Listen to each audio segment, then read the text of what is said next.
In the previous video, we looked at the different types of dispatch queues available to us already, and how we can create our own.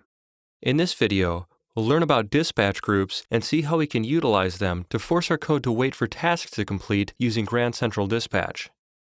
Completion handlers aren't the only way to force your application to wait for asynchronous tasks to complete before continuing. Grand Central Dispatch also offers an approach by utilizing dispatch groups. To illustrate how this works, let's put together a simple application. Create a new Xcode project. I'll choose Single View Application and name it Dispatch Group and create it.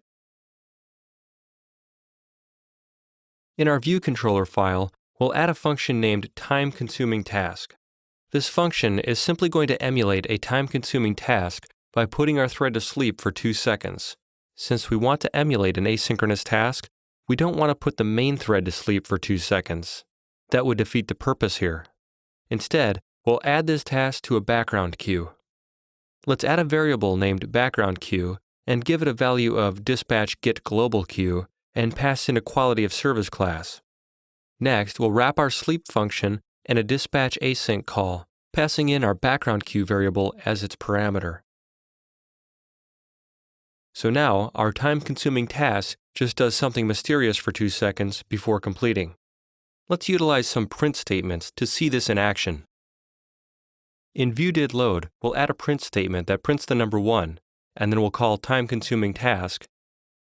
And inside of our time-consuming task function, we'll add a print statement that prints the number 2, followed by another one that prints the number 3 after our sleep function call. Finally, we'll add another print statement to our viewDidLoad right after our call to time-consuming task, which prints the number 4. So obviously, we're going to run into a problem. If we run our application, we'll see the numbers 1, 2, 4, and then after 2 seconds, we'll see 3 print to the console. Of course, we could use a completion handler to handle this issue, but we can also use Grand Central Dispatch. When using dispatch groups in this manner, you should be using them on your own custom queue rather than on the main queue. This is because, unlike completion handlers, our dispatch group halts the thread in order to stall execution while a task completes, and stopping the main thread is always a poor choice. So let's create a new queue. At the class level, I'll create a variable called myQueue that holds a value of dispatch queue create, which, as you might have guessed, creates a new dispatch queue. Our first parameter is our label. This label can be anything that we want. We just want to make sure that it's a unique name so that we can identify our dispatch queue while debugging crashes or while analyzing our application in instruments. The next parameter represents an attribute we can set to choose either a concurrent or a serial dispatch queue. For our needs, we'll use dispatch queue concurrent. Next, we'll create a new dispatch group.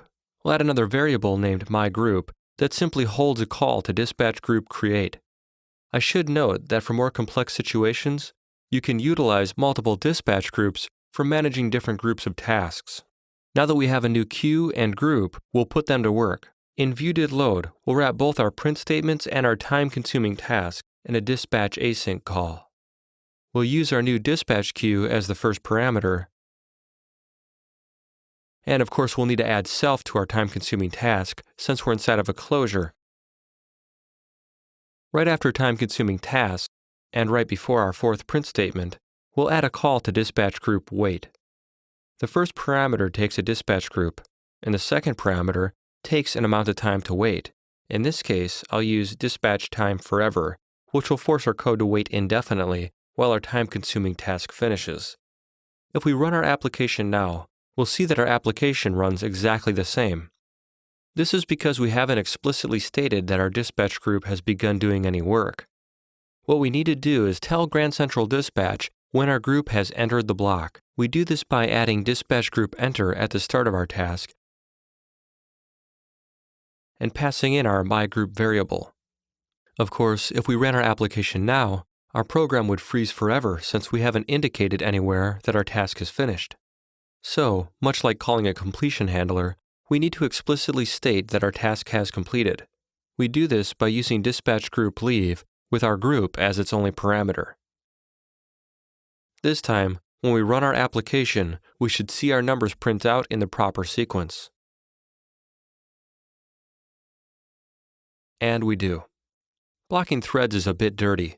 Fortunately, there's another approach.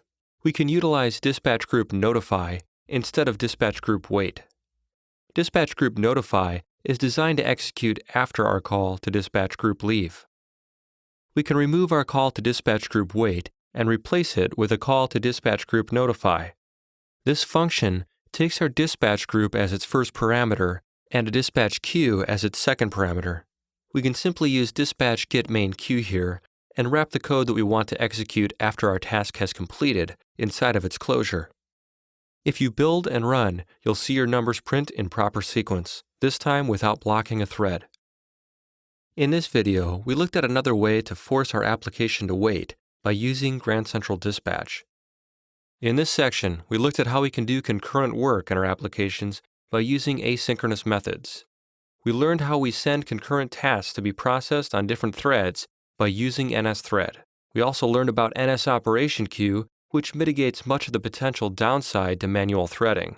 And finally, we learned about Grand Central Dispatch, which is a low-level API which is utilized behind the scenes of NSOperation. In the next section, we're going to take a close look at troubleshooting, debugging, and error handling.